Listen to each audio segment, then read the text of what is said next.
Shalom. Apa kabarnya hari ini? Luar biasa, walaupun ada masalah tetap haleluya. Ini jemaat yang luar biasa ya. Imannya itu dahsyat. Ya, semoga bukan hanya di gereja ngomongnya begitu.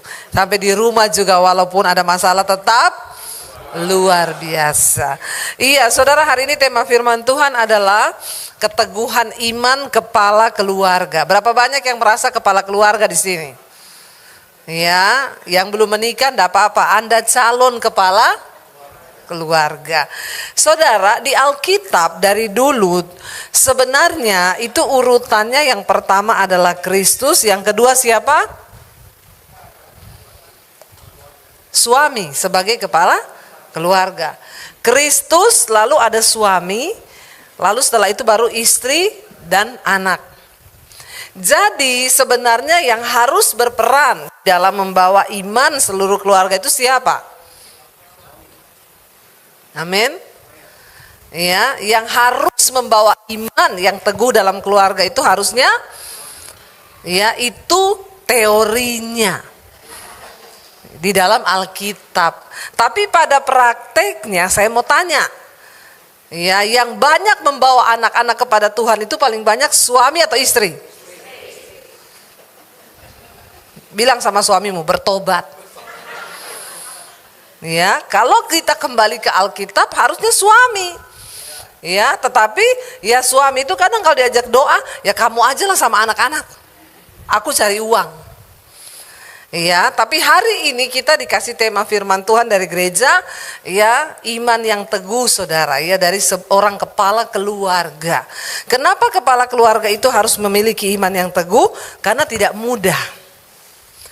Tanpa iman, hidup ini berat.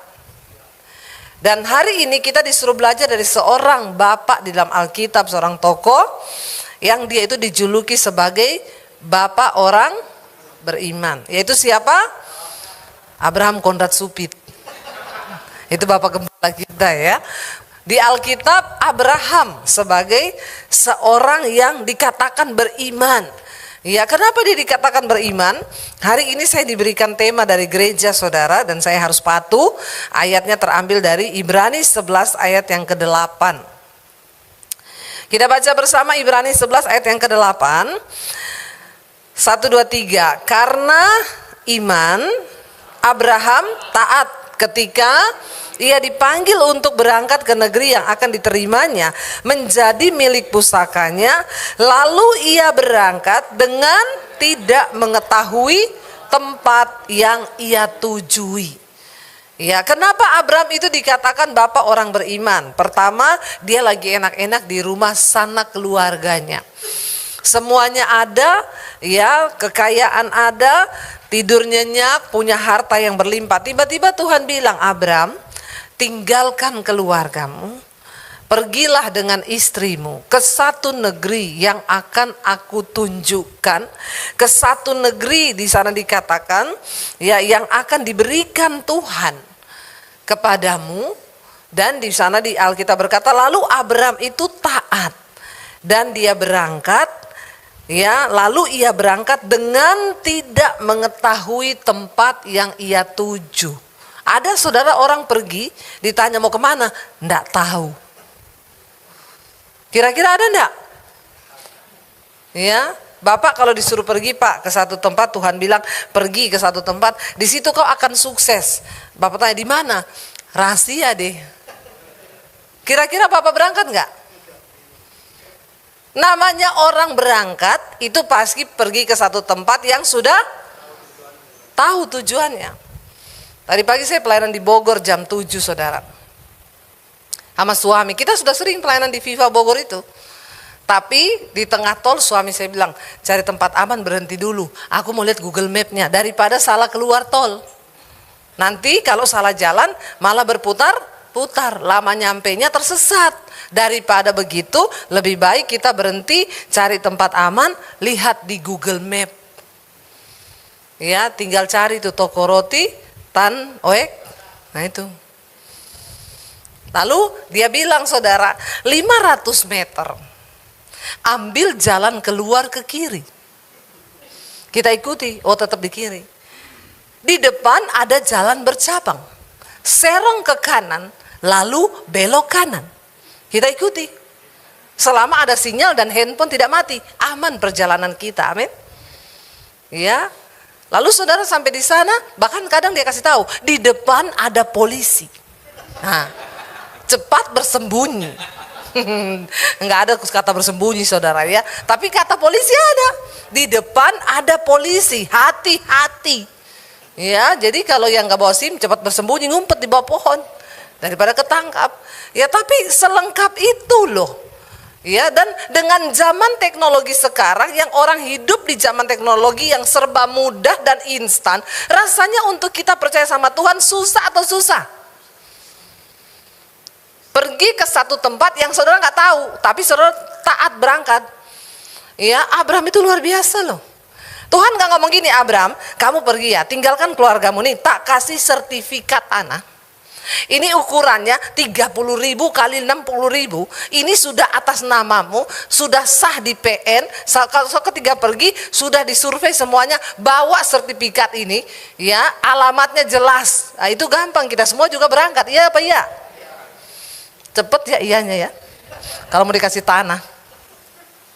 Ini nggak dikasih tahu. Ke negeri yang akan aku berikan kepadamu, di Kejadian 12 ayat 1, berfirmanlah Tuhan kepada Abram, pergilah dari negerimu, dari sanak saudaramu, dan dari rumah bapamu ke negeri yang akan kutunjukkan kepadamu. Kalau Tuhan bilang akan kutunjukkan, sudah ditunjukkan belum? Belum. Ya, tapi dengan jelas tadi Ibrani 11 ayat 8 berkata, karena iman Abram taat. Saudara, tidak semua orang beragama Kristen itu disebut orang beriman. Ya, yang beragama Kristen tidak semua beriman. Ada yang hanya berhenti sampai di beragama. Tapi orang yang beriman itu ceritanya beda. Dia nggak hanya sekedar beragama, tapi dia ngikuti tuntunan Tuhan dan melakukan taat seperti yang Tuhan mau. Itu orang beriman.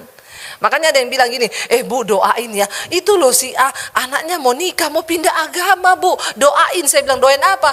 Orang dia juga memang namanya belum tercatat di sorga kok. Ya enggak? Lo bener, orang yang mau pindah agama karena jodoh, itu sudah pasti bukan orang beriman, itu orang beragama. Orang beragama namanya tercatat di sorga, kagak. Amin. Jangan bangga saudara jadi Kristen, jangan. Ya bisa-bisa namamu belum ada di sorga. Saya bilang ngapain didoakan, itu berarti dia belum beriman. Kalau orang beriman mau jodoh seganteng apa, sekaya apa, suruh ninggalin Yesus, pret. Ya apa ya? Nggak mungkin ya. Rasul Paulus bilang, tidak mungkin aku bisa dipisahkan dari kasih Kristus, entah karena kelaparan, aniaya, ketelanjangan, kematian sekalipun. Tidak bisa membuat aku dipisahkan dari Yesus. Itu orang beriman. Jadi saya bilang gak usah didoakan Bu. Itu orang berarti namanya belum tercatat di sorga. Ya kalau sudah tercatat, dia nggak mungkin sembarangan nikah begitu sama orang yang nggak percaya Yesus. Saya mau kasih pemahaman saudara, tidak semua orang Kristen itu beriman. Ada yang hanya beragama Kristen. Apa yang membuktikan Anda beriman atau tidak? Ujian, ketaatan. Makanya dikatakan karena iman Abraham itu taat. T-A-A-T, tidak ada alasan titik. Bilang kanan kirimu, taat. Tidak ada alasan titik. Ya, itu arti taat. Tidak ada alasan. Percaya nggak percaya? Percaya sama Tuhan. Ya, itu lagu tadi bilang, sekali Yesus tetap Yesus. Dalam kelimpahan, dalam kekurangan, aku tetap Yesus. Wong Jawa bilang, gandol Gusti. Bergantung sama Tuhan. Mau keadaannya enak mau tidak, pokoknya aku bergantung sama Tuhan. Ya, karena iman. Nah, apa itu iman? Ibrani 11 ayat yang pertama berkata begini, iman itu adalah dasar. Saudara harus hafal loh. Ya, coba jangan ditayangkan dulu ayatnya. Saya mau lihat berapa banyak yang hafal nih iman. Ini pelajaran agama Kristen yang sangat simpel. Hafal dulu itu iman atau tidak, ya. Iman adalah dasar dari segala sesuatu yang kita harapkan, dan bukti dari segala sesuatu yang belum, sekarang baru ditayangkan, yang belum hafal baca. Ya, apa itu iman? Iman adalah dasar dari segala sesuatu yang kita harapkan dan bukti dari segala sesuatu yang tidak kita lihat. Itu iman. Kenapa iman itu menjadi sesuatu yang begitu penting? Dalam iman ada dua unsur yang sangat penting. Yang pertama ada harapan, yang kedua ada bukti. Saya mau tanya, harapan itu sudah terlihat atau belum? Tapi dalam iman saudara harus percaya bahwa itu sudah terbukti. Sulit apa sulit? Ya, aku percaya aku sembuh, besok masih sakit kepala. Dalam nama Yesus aku sembuh. Setan bilang sakit kepala tuh, dalam nama Yesus aku sudah sembuh. Alkitab bilang kalau kau percaya itu terjadi. Saya kemarin bersaksi saudara, yang saya tulis di Instagram kemarin, ketelan duri ikan. Besarnya itu sepanjangnya hampir sepanjang jari saya ini. Ya, senang makan ikan. Orang bilang hati-hati bu kalau makan ikan. Masa duri segede ini ibu nggak terasa? Waktu saya makan ikan saya hati-hati. Karena saya tahu saya lagi makan berhadapan dengan duri.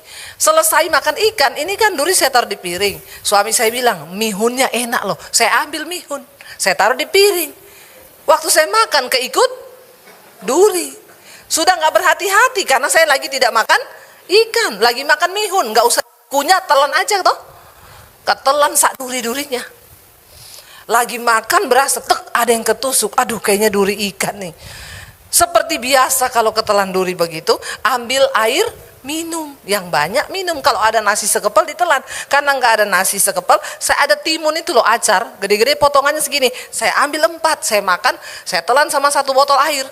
Saya telan klek, biasanya hilang. Saya telan, aduh kok rasanya ketanam di sini.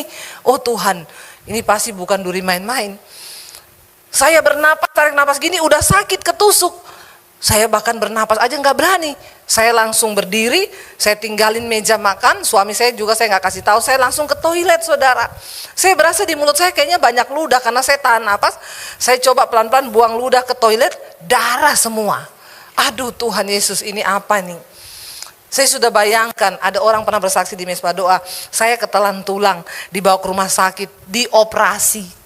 Aduh Tuhan, kalau dioperasi, aduh besok saya pelayanan di Cimahi, nanti malam syuting Mesbah Doa, bagaimana nih semua batal nih. Tuhan, saya nggak mau dioperasi, Tuhan tolong Tuhan. Tapi ini keadaan, setan bilang gini, kau sudah minum 2 botol air, kau telan itu timun 4. Jadi itu sudah semakin dalam, bodoh. Itu setan. Dia berusaha membuat kita ragu. Tapi saya bilang dalam nama Tuhan Yesus. Ya Tuhan, bagi engkau tidak ada perkara yang mustahil. Tolong saya Tuhan, tolong. Saya tahu ini durinya gede. Tapi Tuhan dalam nama Yesus, saya mau batuk Tuhan. Saya batuk, tolong keluarkan durinya. Saya batuk sekeras mungkin sekali. Oh keluar duri sepanjang ini saudara.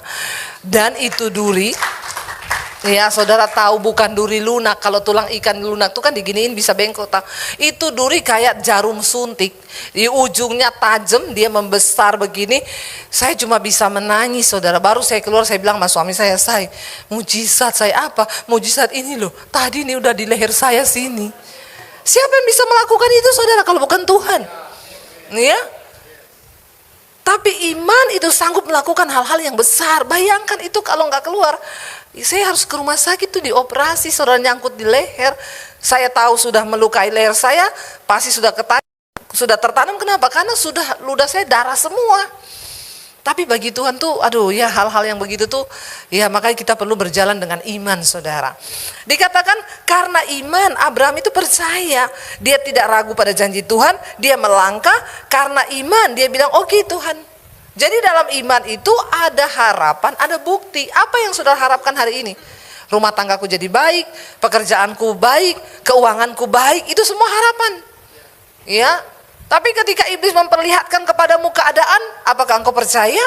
Atau kita akan, iya ya, kayaknya enggak mungkin deh. Abraham pernah 1 kali gagal waktu Tuhan beri janji dia akan punya anak. Istrinya bilang gini, Pak, kamu tahu, ayat itu bilang gini, kamu tahu bahwa Tuhan tidak memberiku melahirkan anak. Kamu tahu. Kenapa istrinya bilang kamu tahu? Karena istrinya sudah menopause, mati haid, sudah tua. Jadi dia bilang kamu tahu. Mungkin kalau dalam bahasa yang lain tidak tercatat di Alkitab, jangan pura-pura tidak tahu. Saya ini sudah menopause, tidak mungkin bisa melahirkan anak. Itu keadaan. Ya, dan akhirnya istrinya bilang, kayaknya bukan dari aku. Ini setan kalau ngomong, makanya ibu-ibu jangan jadi setan buat suami, amin. Ya, kayaknya kamu bakal punya anak tapi bukan dari aku, tapi dari pembantuku Hagar. Ya, pembantunya Sarah ini Hagar orang Mesir. Orang Mesir itu cantik-cantik, yang paling jelek di Mesir paling cantik di sini. Iya apa ya? Iya saudara, paling jelek di sana tuh paling cantik sini. Orang Mesir hidungnya mancung-mancung, tinggi, putih. Ya, luar biasa saudara. Lalu yang saya heran waktu Abraham itu digituin sama istrinya, dia nggak bilang ini, tolak dalam nama Yesus. Nggak boleh kau begitu. Tuhan udah bilang saya punya anak dari kau. Ini loh, imannya langsung gugur waktu diperhadapkan dengan wanita cantik. Mungkin ini kelemahan pria. Bapak-bapak keluarga, jangan ini ditiru, adegan berbahaya. Ya. Dan Alkitab mencatat tanpa hitung 1, 2, 3. Dan Abraham melakukan apa yang disuruh istrinya. Ya, dan itu kegagalan Abraham yang terbesar. Sampai sekarang itu Israel perang terus antara keturunan Ismail dan Ishak. Dan tidak bisa dihindari, memang Tuhan sudah berkata itu. Selamanya akan terus berantem. Ya, bertengkar terus itu keturunan Ismail dan keturunannya Ishak, saudara. Jadi jangan bapak-bapak lihat nih kegagalan yang Abraham buat, akhirnya yang menyebabkan pertumpahan darah terus, itu kutuk yang terjadi akibat tidak percaya. Ya, tapi puji Tuhan dia bertobat saudara. Dan Alkitab berkata akhirnya saudara, ya, Abraham taat karena iman, walaupun tempatnya belum ditahu, dia berjalan. Ayat 9 berkata, karena iman ia diam di tanah yang dijanjikan itu, seolah-olah di satu tanah asing, dan di situ ia tinggal di kemah dengan Ishak dan Yakub yang turut menjadi ahli waris janji yang satu itu. Saudara, akhirnya Abraham temukan nggak tanah itu? Temukan. Karena ada peta di tangannya? Tidak. Karena ada Google Map? No. Kenapa? Kenapa Abraham bisa tahu tempatnya? Kan gak ada yang kasih tahu, dan dia tidak tahu di mana itu. Karena Alkitab berkata, setiap kali Abraham berjalan, dia tiba di satu tempat, dia bingung mau kemana.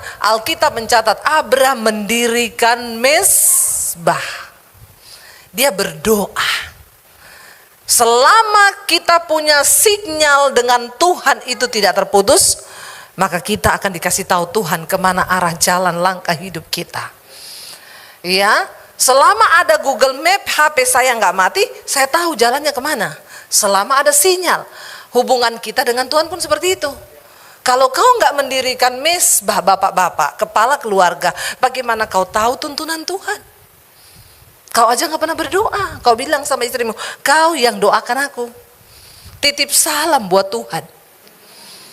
Iman itu nggak bisa diwakilkan. Kita dan Tuhanlah yang harus berurusan. Tapi Tuhan tahu. Saya ingat juga ketika kami dipanggil dari Solo pindah ke Jakarta, itu nggak gampang saudara. Ya, perjalanan iman yang begitu rumit yang saya ikuti Tuhan di Solo kita baru beli rumah, 2 tahun tempati rumah, ada usaha, ada pelayanan, lancar semuanya. Tiba-tiba dapat suara Tuhan, tinggalkan kota Solo, pergi ke kota Jakarta. Kami berdoa minta tanda demi tanda, puasa, digenapi semuanya tanda itu. Pertanyaannya, Tuhan, saya punya anak 3 dan di rekening saya nggak ada uang 5M. Kalau ada uang 5M, saya langsung angkat koper, anak-anak packing semuanya. Kemana Tuhan? Ya, siap, ada uang 5M di rekeningku. Masalahnya kita ini suka sesuatu yang terlihat dengan mata. Tuhan itu kalau bekerja tidak terlihat mata. Saya bilang gak ada uang di rekening saya, bagaimana pindahkan 3 anak terus ke Jakarta mau ngapain? Berat bagi kami saudara. Tapi karena temanya hari ini iman yang teguh dari seorang kepala keluarga, jadi lebih baik suami saya yang bersaksi. Setuju? Karena dia kepala keluarganya. Biar dia cerita apa yang dialami bersama Tuhan. Ya, mari silakan Bapak Daniel. Walaupun hari ini namanya Daniel, bukan Abraham, tapi dia mewakili Abraham. Shalom. Ya, seperti yang sudah diceritakan tadi bahwa tepatnya 14-15 tahun yang lalu, waktu kita dapat konfirmasi untuk tinggalkan kota Solo menuju kota Jakarta, bukan untuk sesuatu yang baik buat kita, sebab waktu itu kami sudah pelayanan, kami berdua hidup melayani Tuhan dari Senin sampai Senin, setiap hari kami melayani, dan kita dikasih berkat juga, ada usaha yang bisa menopang dalam pelayanan kita. Bahkan waktu itu kita sudah diberi rumah untuk kita tinggal, baru menikmati 2 tahun. Tiba-tiba dalam persekutuan kami dengan Tuhan, Tuhan singkapkan, tinggalkan zona nyaman. Dan kamu akan pergi ke satu tempat yang dimana tempat itu asing buat kita. Saat itu saya berat, saudara, sebagai kepala keluarga, saya bicara sama istri saya gini, kamu mungkin imanmu kuat tapi imanku nggak kuat. Ini sesuatu yang baru, di Jakarta bukan tempat yang kecil, Jakarta tempat yang besar, dan bahkan waktu saya berpikir Jakarta kayaknya nggak mungkin. Tapi suara Tuhan lewat beberapa konfirmasi hamba Tuhan, itu tergenapi, dan melalui persekutuan kita dengan Tuhan juga digenapi. Tiba-tiba saya bicara, ya udah kita berangkat. Apa yang terjadi waktu kita sampai di Jakarta, semua link ditutup. Semua kenalan kita kayak rasanya kayak ditutup. Kemudian saya sempat protes sama Tuhan, Tuhan kok ditutup semua. Akhirnya singkat cerita 1 tahun kami tidak ada pelayanan. Waktu itu saya belum kenal Pak Iwan. Kalau kenal Pak Iwan saya minta pelayanan sama dia. Dalam arti pelayanan bukan soal pekerjaan, tapi pelayanan yang benar-benar kami ada dalam panggilan Tuhan itu nggak ada. Nggak tahu Tuhan bawa kita sudah sampai sini, anak-anak masih di Solo. Dan sebagai kepala keluarga, saya harus memikirkan anak-anak 3 yang di Solo, bagaimana menghidupinya. Tidak ada pemasukan selama 1 tahun. Yang pertama, uang tabungan mulai menyusut untuk kehidupan di sini. Kangen anak, 2 minggu sekali pulang ke Solo, pertama naik pesawat. Uang mulai berkurang, naik kereta api. Berkurang lagi, bukan hanya berkurang lagi, naik bus. Yang terakhir benar-benar kami nggak dapat uang. Saat itu saya masih ingat, saya dapat pelayanan, main musik. Setelah main musik saya dapat amplop. Saya buka, waktu itu saya buka, non 200.000. Kalau 200.000 itu cukup untuk 1 bus. Jadi saya bilang gini, kita berdua kangen sama anak-anak, kamu yang pulang atau aku yang pulang. Istri saya bilang gini, kalau kita mengenapi rencana Tuhan, kita bareng berdua, pulang juga berdua lihat anak-anak. Saya bilang enggak bisa 200.000. Saya bilang 200.000 hanya bisa untuk tiket bus 1. Kemudian kita berpikir, tiba-tiba di depan saya lihat motor saya, kita bisa sampai Solo dengan uang 200.000 ini, tapi maaf kita nggak bisa makan. Ini cukup untuk bensin, mau enggak kamu berangkat? Untuk cuman mau lihat anak-anak di Solo. Kami berangkat, dan Jakarta Solo kami tempuh 18 jam. Naik motor bukan karena touring, Pak. Kalau touring enak, kita bukan karena touring, karena duitnya cuman itu. Jadi saya setiap di jalan lapar, saya ngomong sama istri jangan beli makanan, takutnya nggak cukup buat beli bensin. Dan dari Cirebon sampai Solo hujan terus, saudara. Kayaknya cobaan itu kayaknya gini, kok kenapa yang dicobain kita berdua, rasa-rasanya seperti itu. Nah waktu ketemu anak-anak di Solo, mulai ketemu 2 hari lagi, Tuhan bilang berangkat lagi ke Jakarta. Saat kami berangkat ke Jakarta itu tidak ada harapan, tidak ada alasan untuk kami berangkat ke Jakarta. Tapi suara Tuhan itu kencang sekali. Dan melalui tanda-tanda yang Tuhan berikan kepada kami, bahwa ada perkara besar yang terjadi di Jakarta. Nah di satu titik terendah, 1 tahun tidak ada pelayanan, uang habis, saya protes sama Tuhan. Dalam persekutuan saya berdoa sama Tuhan, tapi saya berdoanya bukan berdoa memohon, bukan berdoa yang minta dari Tuhan, tapi protes sama Tuhan. Saya bilang gini, Tuhan, nama saya Daniel, bukan Yunus. Saudara tahu? Tapi saat ini saya mau jadi Yunus. Saya sudah tidak, maaf waktu itu saya sudah tidak percaya dengan janji Tuhan. Saya tidak percaya apa kata Tuhan. Saya tidak percaya apa kata Alkitab. Waktu di titik terendah saya bilang sama Tuhan gini, Tuhan saya mau seperti Yunus. Tuhan suruh saya ke Niniwe tapi saya pergi ke Tarsis. Tuhan bicara suruh ke Jakarta tapi saya nggak mau ke Jakarta, saya akan pulang ke Solo. Sebab apa saudara? Yang terjadi dalam kehidupan saya bukan naik tapi tambah merosot. Saya ikut Tuhan bukan tambah baik, tambah merosot. Makanya saya bilang ikut Tuhan bukan enak tapi tidak enak. Dengar suara Tuhan tidak enak. Buat daging kita tidak enak. Jadi bahasa tidak enak itu buat daging kita nggak enak. Kemudian saya tetap bertahan, saya cuma satu hal gini. Saya bilang sama istri saya mau tinggalkan Jakarta. Masa bodoh dengan janji Tuhan, masa bodoh dengan suara Tuhan, saya nggak kuat. Kalau kamu tetap mau di Jakarta, silahkan sendiri, saya mau pulang Solo.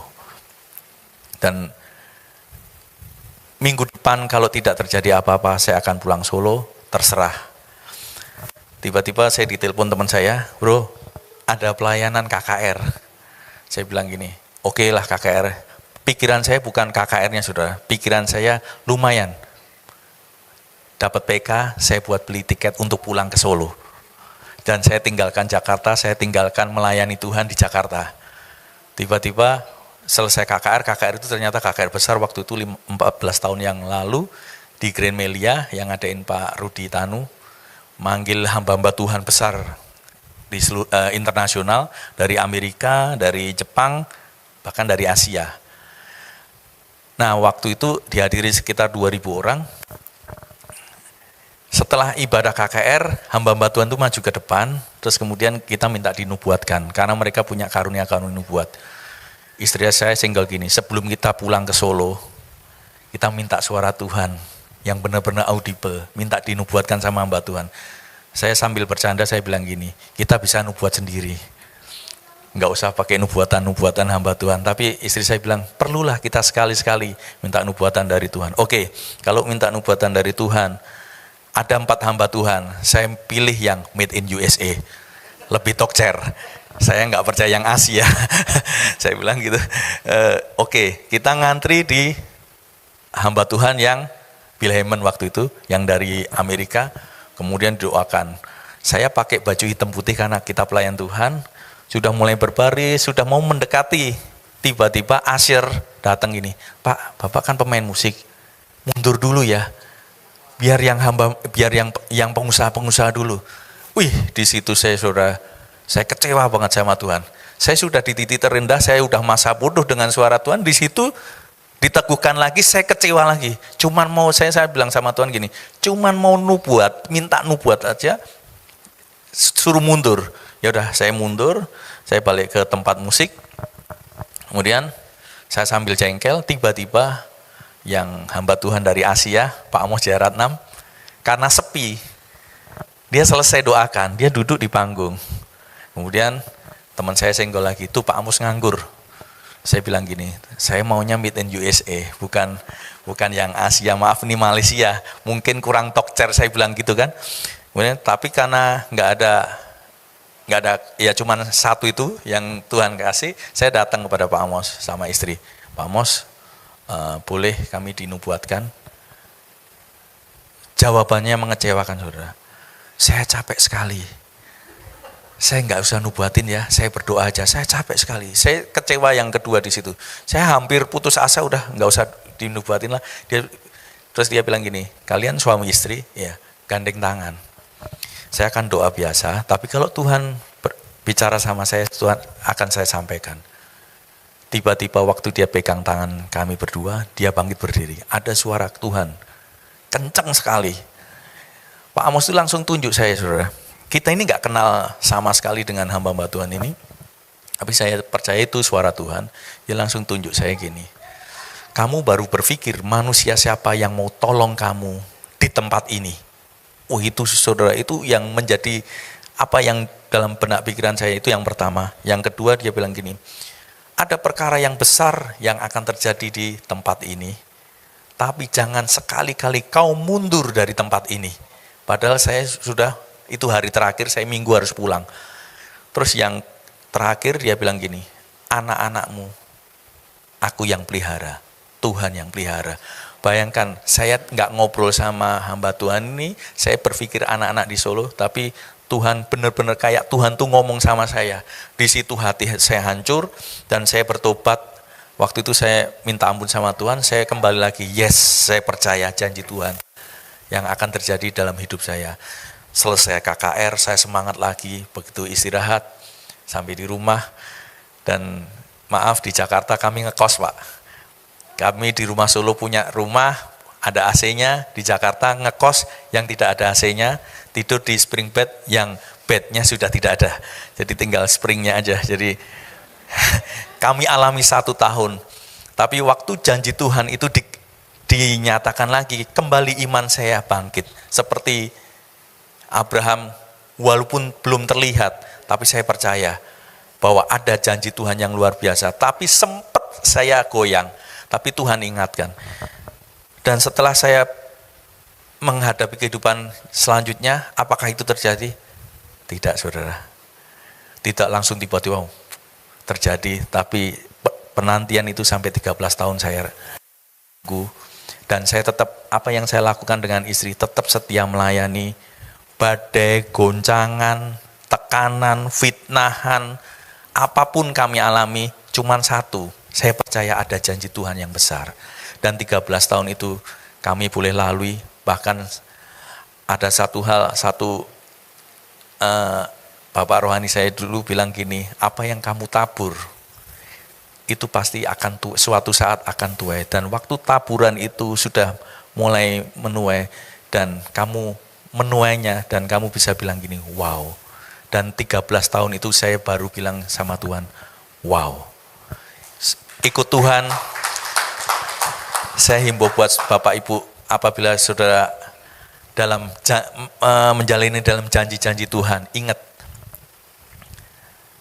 Tuhan itu ada. Sampai saat ini Tuhan ada, dan Tuhan menyertai dalam hidupmu sampai saat ini. Puji Tuhan, amin. Iya, saudara, itulah iman seorang kepala keluarga.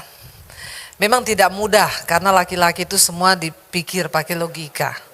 Kalau perempuan itu lebih gampang beriman, karena perempuan itu lebih pakai perasaan. Tapi laki-laki melihat keadaan di depan mata seperti itu. Ya, waktu itu saya juga sempat ya, kita berdebat, saudara. Saya bilang, ini Tuhan loh yang suruh kita di sini.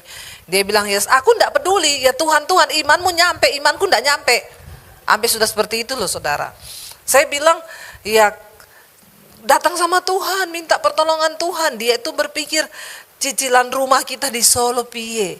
Iya, kalau kita di Jakarta dapat jalan keluar. Kalau enggak, kita enggak bisa bayar rumah cicilan di Solo. Kita pulang ke rumah sudah disita. Di Jakarta kita enggak dapat apa-apa. Ya, terus anak saya 3 ini mau bagaimana? Memang enggak mudah, saudara. Ya, melihat keadaan itu enggak mudah. Tapi puji Tuhan, ya saya tuh ya memaksa dia. Ayo nanti kita minta nubuatan yuk. Pertama ya memang gitu. Kita bisa kok bernubuat sendiri. Ngapain minta didoakan? Ya, suami saya bilang begitu. Saya bilang, tapi kita perlu dengar suara audible Tuhan bicara.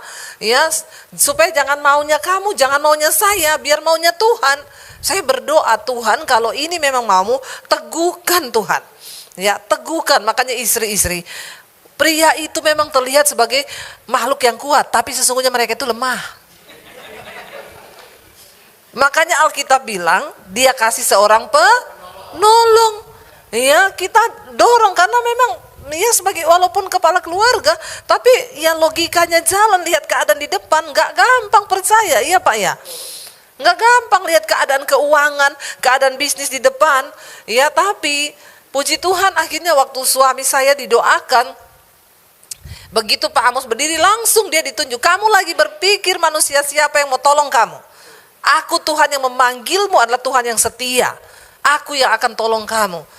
Langsung dia nangis, saudara, di situ benar-benar kayak ditampar, saudara. Ya saya bilang, terus Tuhan, terus Tuhan. Ya, langsung Pak Amos bilang, jangan mundur selangkah pun, jangan mundur selangkah pun.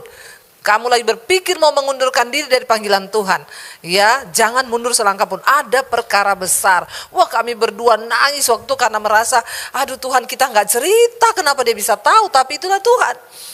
Terima janji Tuhan, seneng, nangis, pulang sukacita, naik motor. Waktu itu kita masih naik motor, sudah pelayanan, ya kemana-mana naik motor. Begitu pulang saudara, ya habis terima janji Tuhan, nubuatan besar.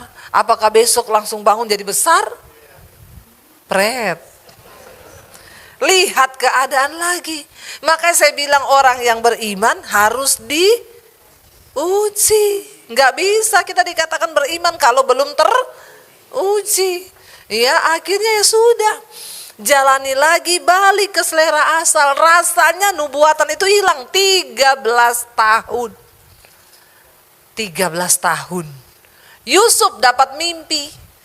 Dia jadi pemimpin, keluarganya sujud menyembah, dia diberi pangkat. Waktu dia cerita mimpi, langsung masuk dalam pencobaan. Ya, berapa lama dia tunggu? 13 tahun. Ya, kenapa ya Tuhan itu suka angka 13? Makanya orang takut angka 13 mungkin ya. Karena takut diproses 13 tahun. Dengar suara Tuhan itu tidak enak. Tapi lebih tidak enak kalau kau melangkah di luar jalannya Tuhan. Amin saudara. Memang gak enak buat daging. Tapi ujungnya membawa kita pada kemuliaan Tuhan. Makanya Bapak Ibu ya, hari-hari ini lihat keadaan zaman. Ya rasanya membuat kita ini mudah untuk tidak percaya. Tapi ingat Yesus bilang, ketika aku datang kembali kali yang kedua di dunia ini. Dia tanya apa? Adakah iman aku dapati? Karena iman akan menjadi sesuatu yang langka di akhir zaman. Orang tidak akan lagi percaya.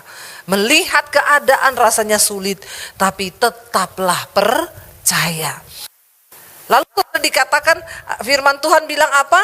Ayat yang ke-10 saudara. Apa yang dikatakan oleh Abraham? Ayat 10, sebab ia menanti-nantikan kota yang mempunyai dasar, yang direncanakan dibangun oleh Allah.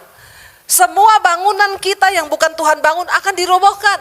Ketika engkau bangun bisnis dengan kekuatanmu sendiri, ya, waktu engkau mulai belajar percaya dengan iman, Tuhan akan robohkan sesuatu itu dan dia akan bangun kembali. Dengan landasan iman yang benar, dan itu akan lebih wow. Makanya kita sering dengar orang bilang, Bu saya bangkrut Bu, tapi setelah itu saya bertobat, lalu saya mengerti rencana Tuhan, sekarang saya dipulihkan bahkan lipat kali ganda. Ayub mengalami, dia dihancurkan, tapi ketika dia dipulihkan Tuhan ganti berlipat kali ganda semua yang dia punya. Karena itu dibangun dan Allah yang merencanakan saudara. Ayat yang ke-11, karena iman ia juga dan Sarah beroleh kekuatan untuk menurunkan anak cucu walaupun usianya sudah lewat. Karena apa? Abraham itu menganggap Tuhan yang memberikan janji itu setia. Janji Tuhan beda dengan janji manusia. Manusia kalau berjanji, pret. Tapi kalau Tuhan itu setia pasti. Ya, makanya jangan dengar janji manusia, karena janji manusia saudara yang ngomong bukan saya loh. Ya, kalau dengar janji manusia, ndak usah masukin hati. Biar tidak sakit. Ya, masukin kuping aja, masuk kanan keluar kiri. Kalau nggak mampet. Ya, jangan masukin hati. Banyak orang kecewa karena janji yang tidak ditepati. Tapi kalau Tuhan berjanji, dia pasti genapi. Ya, seperti Abraham, seperti apa yang saya dan suami alami saudara. 13 tahun penantian dari nubuatan itu. Apa yang kami alami sekarang? Perkara besar itu Tuhan genapi.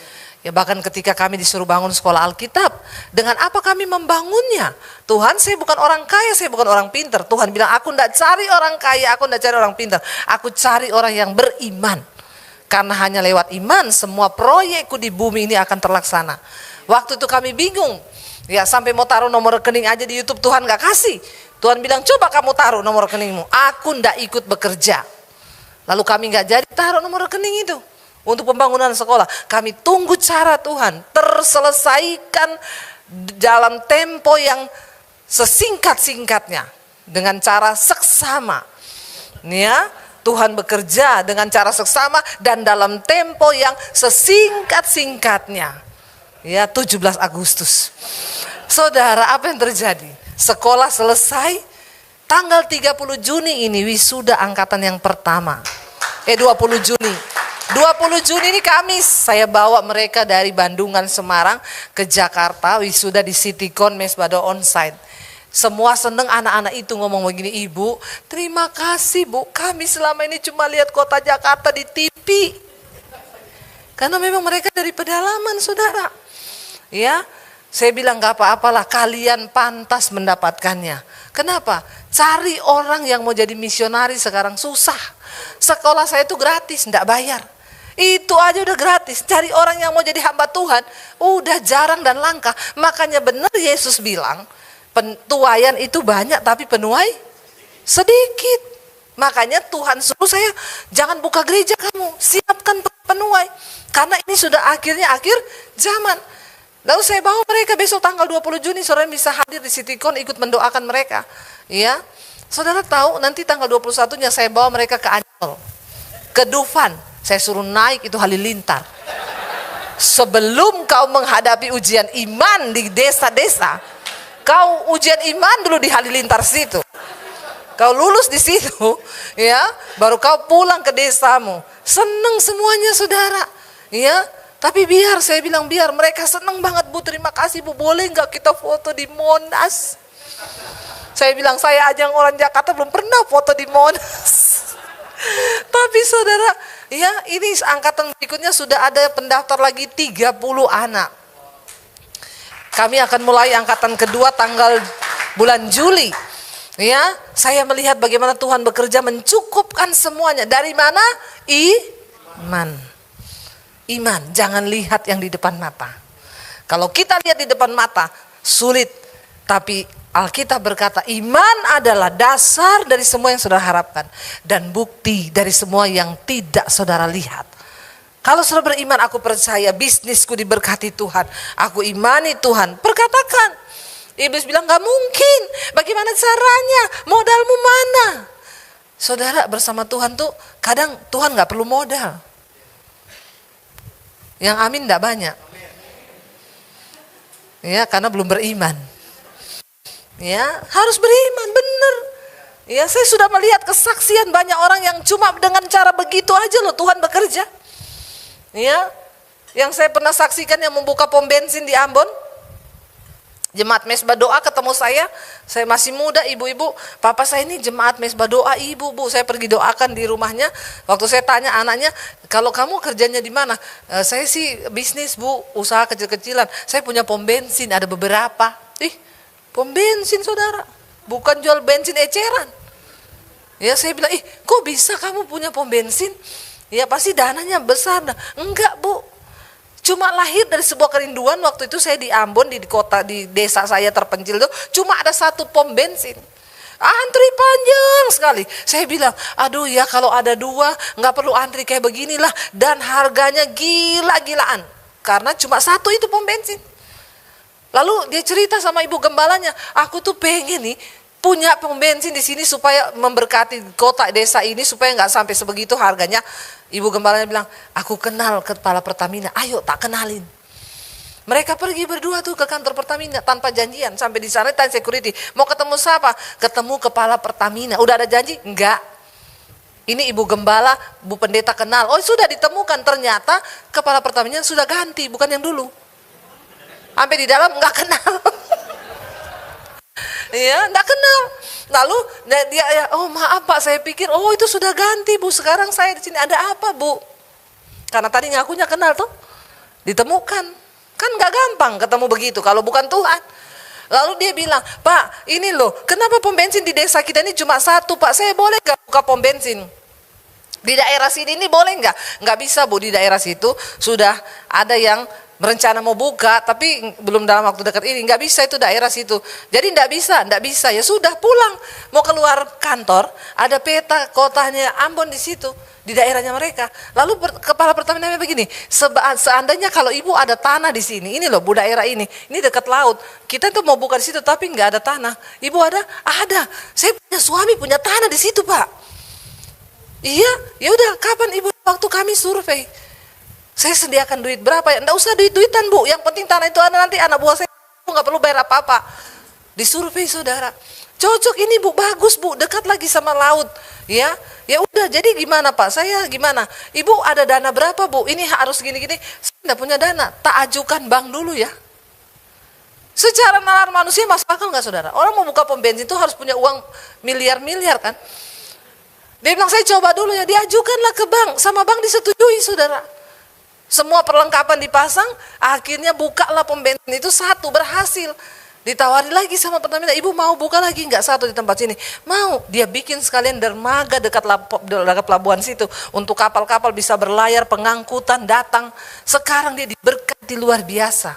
Ada yang mustahil bagi Tuhan? Saudara, hanya karena dia cinta Tuhan. Dia anak Tuhan yang sungguh-sungguh beriman. Ada begitu banyak kesaksian tentang hal-hal yang di luar nalar logika manusia. Tapi kalau kau tidak pernah membuka kapasitas imanmu dengan Tuhan, tidak mungkin engkau bisa mengalami hal-hal yang luar biasa. Bapak-bapak keluarga, dengar baik-baik. Laki-laki itu diciptakan Tuhan, otaknya itu ukurannya lebih kecil dari wanita. Jadi kalau semua kau pikir dengan otakmu, jebol pak. Kau perlu Tuhan. Ada hal-hal yang gak usah dipikirkan logika, itu hanya bisa terjadi lewat iman. Karena semua fasilitas sorga bisa turun ke bumi hanya lewat iman. Amin. Saya sudah mempraktekkan itu. Dan kami mengalami, bayangkan dari mau buka satu sekolah misi yang secara manusia mustahil. Sekarang berdiri di atas tanah 4.500 di Bandungan. Saya kalau lihat itu cuma menangis Tuhan. Ini bukti iman. Bukti iman. Dengar kesaksian anak-anak sekolah misi itu, saya meneteskan air mata. Mereka semua dipanggil dari daerahnya juga karena iman. Ada yang dulu loh tinggalin gurunya karena dipanggil Tuhan jadi hamba Tuhan. Ada yang udah kerja baik-baik, gajinya 10 juta di Papua, dia tinggalin karena dia mau ikut panggilan Tuhan. Mereka belajar hidup dengan iman di sekolah Alkitab. Nggak punya uang, berdoa, tiba-tiba ada orang datang ngasih dia duit saudara. Tidak ada yang mustahil, saya bilang. Sekarang kamu hidup dengan imanmu itu. Percaya, alami Tuhan. Amin bapak-bapak, sebagai kepala keluarga, capek kau hidup dengan otakmu sendiri. Capek, bahkan banyak yang kena stroke. Benar. Tapi andalkan Tuhan. Karena kita manusia terbatas. Alkitab bilang, terkutuklah orang yang mengandalkan kekuatannya sendiri, yang mengandalkan kepintarannya sendiri. Tapi diberkatilah orang yang kan Tuhan. Saya undang para imam musik maju ke depan. Kita mau katakan di hadapan Tuhan saudara. Aku punya Tuhan yang besar. Imanku bersepakat dengan Tuhan, maka aku mengalami hal-hal yang luar biasa.